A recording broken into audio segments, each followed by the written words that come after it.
மஞ்சளா லைக்ஷனுங்க. நம்ம ஈவினிங்க்கு நம்ம டிஃபன் செய்ய போகிறோம். அதுக்கு வந்து நான் ராகி மாவு எடுத்துருக்கேங்க. ராகி மாவு இதில் ஒரு மூணு கப்பு ராகி மாவுங்க. தேவையான அளவு வெங்காயம், பச்சை மிளகாய், கொத்தமல்லி எடுத்துலங்க. இதில் உப்பு, வரமிளகா, கொஞ்சம் கடலைப்பருப்பு சேர்த்திக்கலாங்க. நம்ம மென்று சாப்பிடையில் கொஞ்சம் நல்லாயிருக்கும். தனையது இப்போ உப்பு சேர்த்திக்கிட்டேன். இப்போ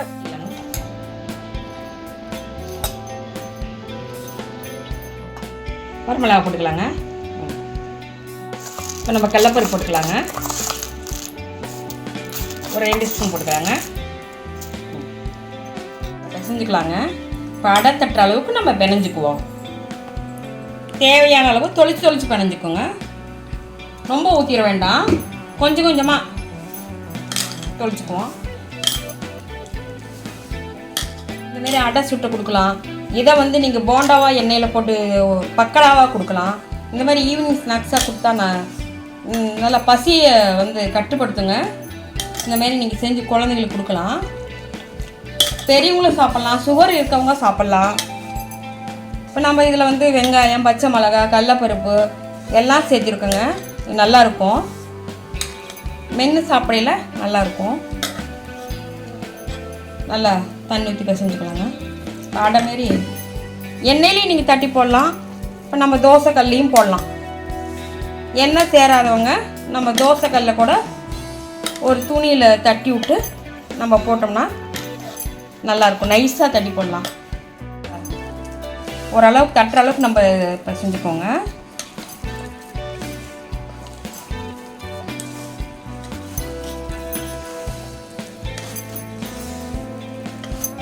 இந்த அளவுக்கு நம்ம பிசைஞ்சிட்டோம்னா நல்லா தட்டுறதுக்கு நல்லா வரும்.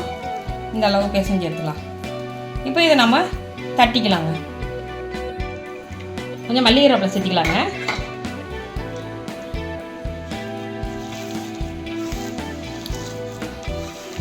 நல்லா பிசைஞ்சுக்குங்க.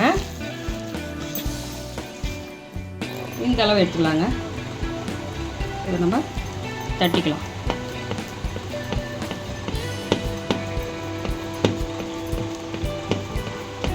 எந்த அளவுக்கு நைஸாக தட்ட முடியுமோ அந்த அளவுக்கு நம்ம தட்டிக்கலாம்.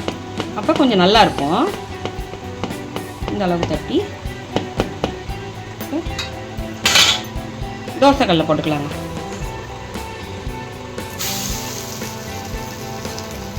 ஒரு ஸ்பூன் எண்ணெய் ஊற்றிக்கலாங்க.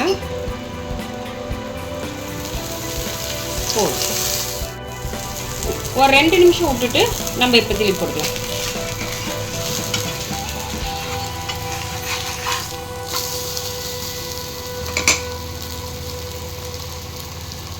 இதில் ஒரு ஸ்பூன்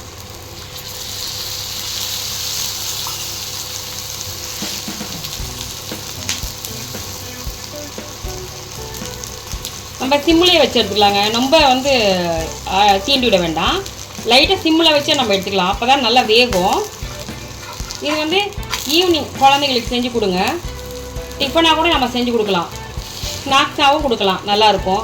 இதை நீங்கள் எண்ணெயில் கூட பக்கடா மாரி போட்டு கொடுக்கலாம். இது சத்தானது தாங்க. இந்தமாரி செஞ்சு கொடுத்து பாருங்க. இது சுகர்காரங்களுக்கும் கொடுக்கலாம். சுகர்காரங்க கண்டிப்பாக சாப்பிட்லாம். இது எந்த இதுவும் இல்லை. கொஞ்சம் நல்லா வேவிட்டுன்னு எடுத்துக்கலாம்.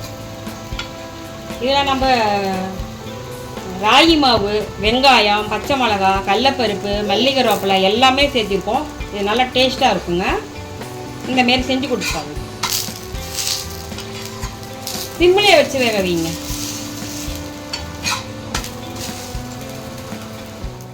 இதுக்கு நம்ம ஒரு கார சட்னி செஞ்சுருக்கோம், அது நல்லாயிருக்கும். இப்போ வந்து நம்ம பொட்டுக்கடலை சட்னி இதுக்கு நல்லா இருக்காது. ஒரு கார சட்னி செஞ்சுருக்கோம், அது தொட்டு சாப்பிட்டோம்னா நல்லாயிருக்குங்க. இப்போ ரெடி ஆயிடுச்சுங்க. எடுத்துடலாம். ரெடி ஆயிடுச்சுங்க பாருங்கள். இதுக்கு கார சட்னி செஞ்சுருக்கோம், இதுக்கு தொட்டு சாப்பிட்டா நல்லா இருக்குங்க. செஞ்சு பார்த்துட்டு எப்படி இருக்குன்னு சொல்லுங்கள். வாங்க சாப்பிட்லாம்.